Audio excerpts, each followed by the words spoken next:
Do you have any concern that with what's going on with AI, that it's going to completely take the legs out from a lot of artists? Like if you think about what they're doing with AI, with the ability to write things, it can write stories. You could ask it to write a story for you. It can do code. You can make it have fake images of things that have never really happened, and they're kind of realistic. Did you see the Megalodon one that I posted? The CGI one? Yeah, that was wild. Put that up, because let's credit that dude, whoever makes it, because this is insane. I don't know how the fuck this guy does this.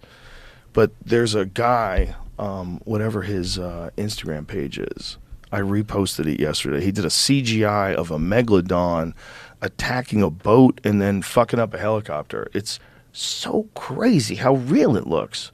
Look how goddamn. Give me some volume on that so we could hear it, because he's got sound effects in it too. This is crazy. This is nuts, man. Look at this. It's getting really close to looking real. You can still tell it's AI, but it's getting close. Yeah, it's getting very close. Look at this. I mean, bro. Yeah. If this is a scene in a movie, you'd be like, holy shit. It's close to movie quality. This looks like the Meg. Yeah, it's very close. I'm personally...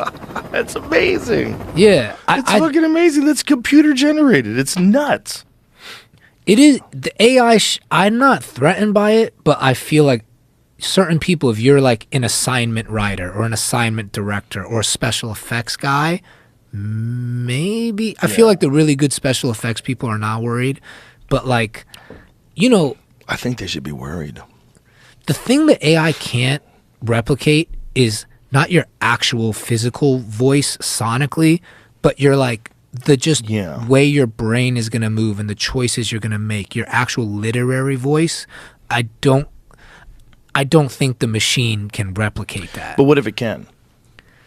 If it can. Here's the thing. It's like, what if this thing that we think is unique is really just like patterns, and we could accurately predict those patterns if we have a certain amount of your life history. We can keep it within a certain range.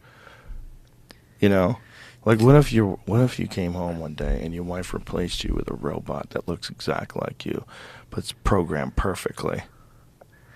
Yo, you know how weird that would be? It's wouldn't happen to definitely you, but imagine being like some douchebag banker guy, and you come home, and your wife goes, "Come on in, there's someone I want you to meet," and she shuts the door, and then you come from around the corner staring at you, and she's like, "I am tired of your bullshit, and I can just keep you around without having you around," and he'll do whatever the fuck I say. It's a horror movie. So I think it is a horror movie, but it's also a double-edged sword. Like with everything we're talking about today, is I think if it actually happened, I would be pretty pissed if there was a robot fucking my wife. I would be pissed. Bro. But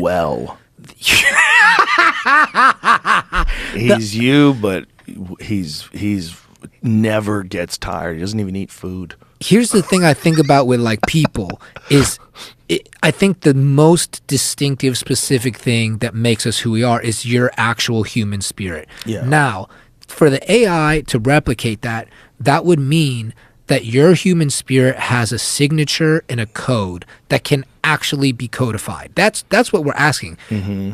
Can the human spirit be codified? Or is it actually random and organic and unpredictable in this way that we've been thought to believe, like existentially? So if the AI can replicate the human spirit, and if the human spirit can be codified, there is a silver lining in it for me personally, where I'm like, oh, then I'm not distinct, and there is not like a destiny, and I can just enjoy my life until I die because there's nothing unique about me. And also, you might already be in a simulation. You might already be in some sort of a computer program. It seems preposterous, but the whole world should be preposterous to you.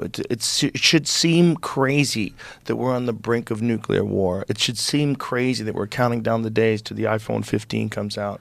Super excited about its launch.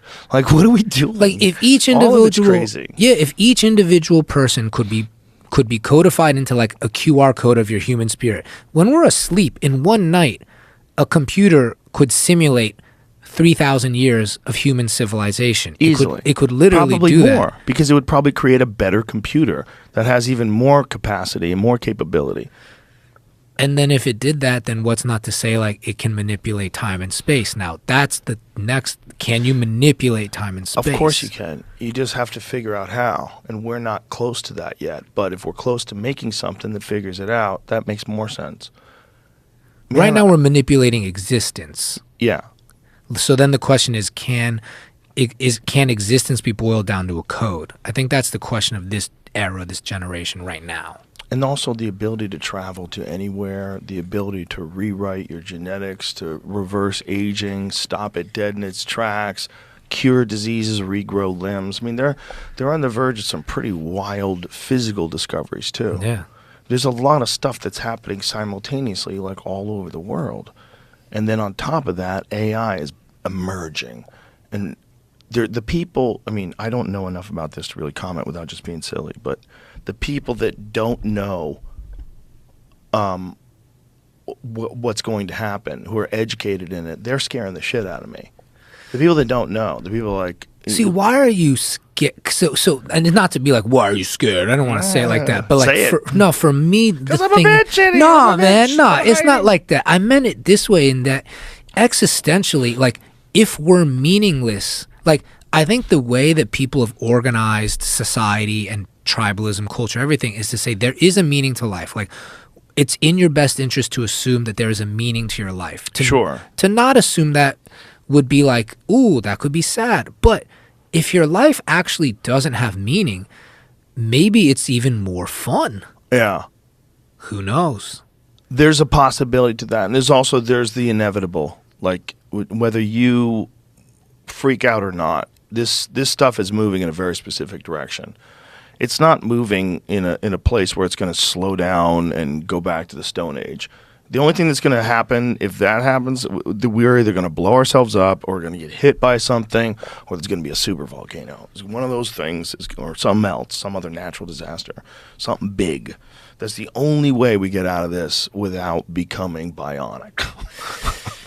Yeah. The only way we get out of this without becoming cyborgs, or without it taking over the world, it's like that's where it's going. If I had to bet on it, like what happens at the end, I think we're going to realize at like the final hour that there is meaning to life, that like, you know, there was something to accomplish and there was something to do, but we were too late. Because I do feel in at least my body and my emotions, that life is consistently bittersweet.